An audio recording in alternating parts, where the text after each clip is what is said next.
Gara-gara ditegur merokok dalam rumah, seorang pria membunuh kakak ipar yang tinggal serumah. Tersangka mengaku lama memupuk dendam karena kerap dimarahi oleh korban. Peristiwa ini menambah daftar konflik berdarah sesama keluarga yang hidup di bawah satu atap.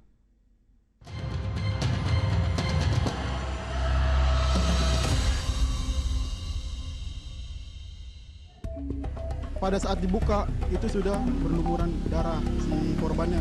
Tersinggung dengan ucapan dari iparnya supaya dia tidak merokok di dalam rumah.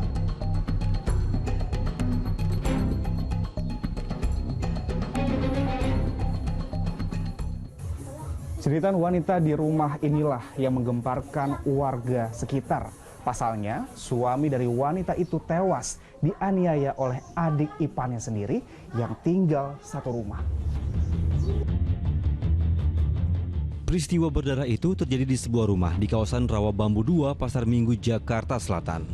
Seorang pria berusia 38 tahun dianiaya adik iparnya menggunakan palu atau martil di bagian kepala pada Sabtu dini hari 25 Oktober 2025. Pria 30 tahun itu diduga geram karena ditegur kerap merokok di dalam kamar. Kakak kandung tersangka yang merupakan istri korban turut terluka ketika mencoba melerai konflik berdarah itu. Ketika pelaku kabur, saya ngejar tuh. Ada Gojek yang melawan arah. Saya ditanya, ada apa mas, ada apa? Saya bilang pembunuhan. Terus? Nah, langsung saya dibantu. Ayo naik sama saya, kejar. Langsung saya naik, kejar. Pelakunya mau nyebrang JPO Tanjung Barat. Oke. Nah, cuma langsung Gojeknya turun, langsung ditangkap.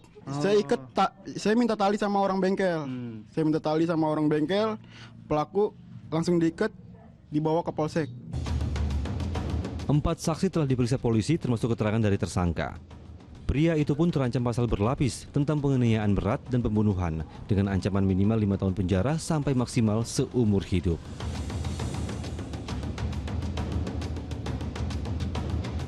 Motifnya apa sebenarnya Pak pada saat tim melakukan interogasi kepada si pelaku? Benar, adapun yang motifnya itu hanya ketersinggungan saja karena mereka sudah lama satu rumah. Jadi itu yang bisa kita gali, yang kita dapat dari pelaku. Tidak ada unsur-unsur lain, tapi mungkin ya ada ketersinggungan. Konflik berdarah sesama anggota keluarga juga terjadi di Medan. Seorang pria membunuh kakak kandungnya karena kerap menjual barang milik keluarga. Sedangkan di Serang, Banten, seorang pria tewas ditikam adik tirinya karena tidak terima kerap diejek oleh korban. Ketika konflik terjadi itu tidak hanya emosi marah saja atau tidak terjadi secara tiba-tiba, tapi merupakan biasanya akumulasi dari konflik-konflik yang sudah ada tapi tidak diselesaikan dengan baik seperti itu.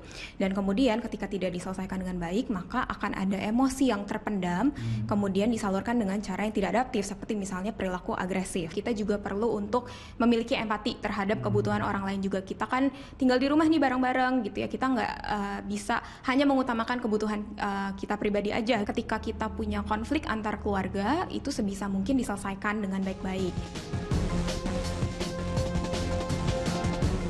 Komunikasi yang baik menjadi salah satu kunci untuk menjaga hubungan antar anggota keluarga agar tetap harmonis. Ego juga perlu diredam agar tidak menimbulkan perbuatan yang nantinya disesali seumur hidup. Agi Kurniasandi dan Imam Rohman melaporkan dari Jakarta.